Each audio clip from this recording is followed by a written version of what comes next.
Edition of the Africa Climate Summit is underway in Addis Ababa, Ethiopia, with the aim to serve as a platform to inform, frame, and influence commitments, pledges, and outcomes. Our Save the Children South Africa is attending the summit, and we are now joined on the line by 16-year-old Elizabeth, who is in Addis Ababa as part of the delegation from Save the Children South Africa.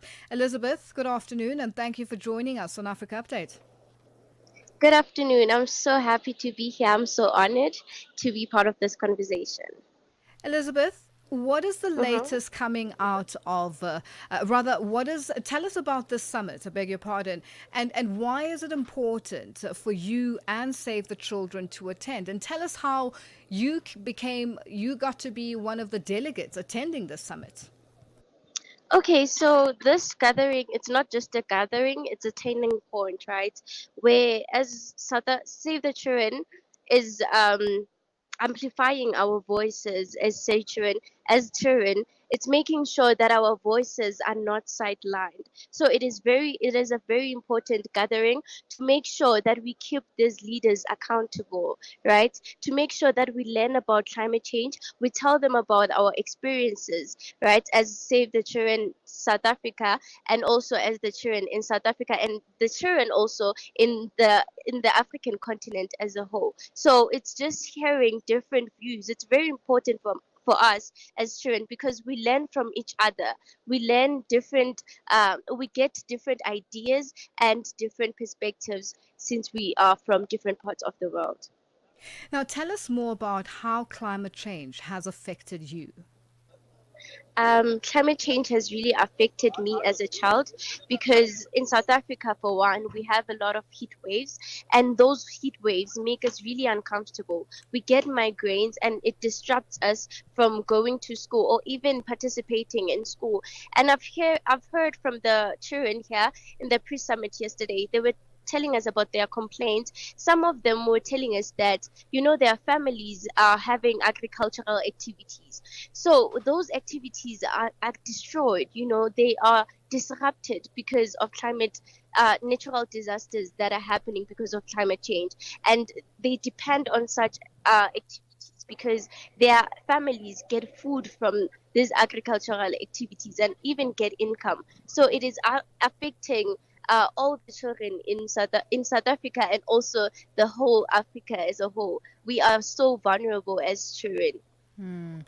Now, you drafted the declaration from the children. Tell us about Mhm. this declaration.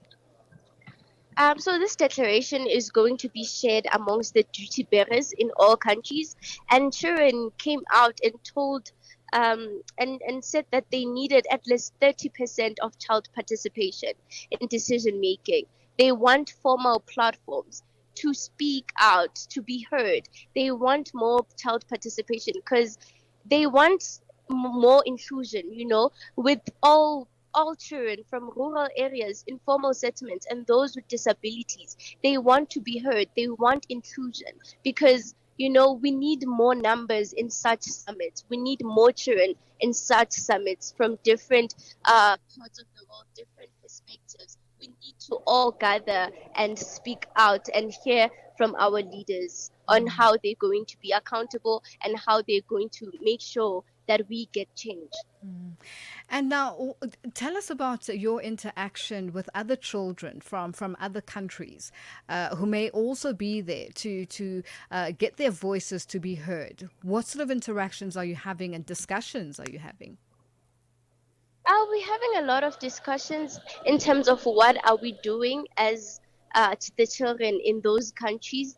I've heard a lot of I've heard a lot of them saying that they are going to campaigns. Some of them are teaching other kids about climate change. So we're learning a lot from each other, and we are experiencing different things. So we come together and share the same ideas. And you never know, there's different things that they go through, and I didn't know about them until today, until the summit. I get to learn about other children from Ethiopia, other children from Malawi, what they are doing and how they are actually tackling this issue of climate change in their countries. Well, And yes, also go at ahead. home, And also at home, we also planting trees. We are doing campaigns. Save the Children help us to do campaigns, to have posters, to teach other learners, right? So we are also doing something.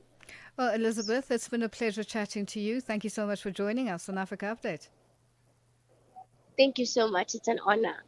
That's 16-year-old South African Elizabeth, who is in Addis Ababa as part of the delegation from Save the Children South Africa. She was joining us on the line. It is 21 after